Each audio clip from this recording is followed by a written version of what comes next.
Bismillahirrahmanirrahim. 6 Şubat'ta malumunuz bölgemizin çoğunu etkileyen güçlü bir deprem oldu. Maraş merkezli 10 ilimizi, 11 ilimizi etkileyen çok yıkıcı bir deprem oldu.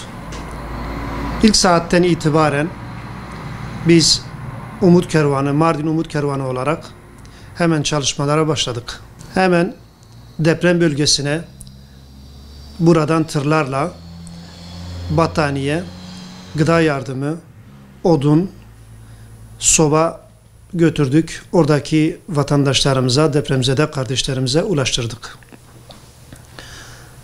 Bir süre sonra malumunuz hem sarsıntılar devam etmesi hem ikinci bir depremin yaşaması, insanlar bölgeyi terk etmeye başladılar. Depremzede kardeşlerimiz Türkiye'nin her iline dağıldığı gibi, göç ettiği gibi bizim Mardin'e de takriben 30 bin insan gelmiş, yerleşmiş. Bunların bir kısmı KYK yurtlarına, bir kısmı da kendilerine ev tuttular. O şekilde yerleştiler. Fakat bu evler malumunuz boş evler. Biz Mardin Umut Kervanı olarak bu kardeşlerimize hem yakacak hem yerleşebilecek, yatacak yorgan, yastık, battaniye, döşek, mutfak malzemelerini onlara ulaştırıyoruz. Bu kardeşlerimiz burada bir süre kalacağını tahmin ediyoruz. Çünkü aynı zamanda deprem sarsıntısı devam ediyor. Hal böyle olunca bu insanların ihtiyaçları devam ediyor. Biz bu kardeşlerimize bundan sonra da yardım edeceğiz Allah'ın izniyle. Halkımızın yardımseverliği, bağışta bulunması anında bu kardeşlerimize ulaştırıyoruz. Biz bu halkımıza, bu kardeşlerimize bakmak zorundayız. Bizde bulunduğu süre içerisinde, bize misafir kaldıkları süre içerisinde bu kardeşlerimize yardım edeceğiz Allah'ın izniyle.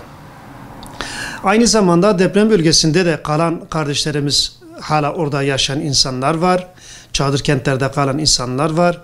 Onların da yardıma ihtiyaçları var. Biz sürekli onlara da ulaşmalıyız. Halkımız bu konuda gereken fedakarlığı gerçekten yaptılar.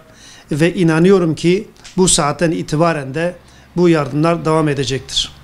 Çünkü gerek bizim burada yerleşmiş depremzede kardeşlerimiz, gerekse deprem bölgesinde yerleşmiş kardeşlerimiz, bunların ihtiyaçları devam etmektedir.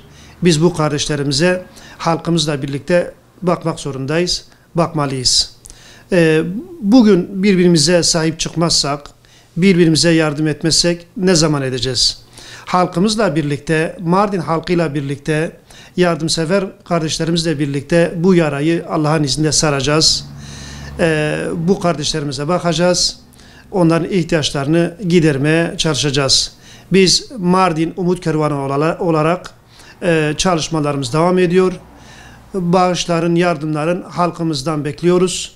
Bu insanlara ulaştırılmak üzere anında onlara ulaştırmamız lazım ihtiyaç olduğu zaman. Biz dün bir firma tarafından bize verilen takriben 250 battaniye bizim Mardin'de evlere yerleşmiş depremzede kardeşlerimize ulaştırdık. Allah'a hamdolsun. Rabbim hayırseverlerden de razı olsun. Eğer ihtiyaçları olan kardeşlerimiz varsa battaniye konusunda bize ulaşabilirler. Biz onlara battaniye ayarlayabiliriz.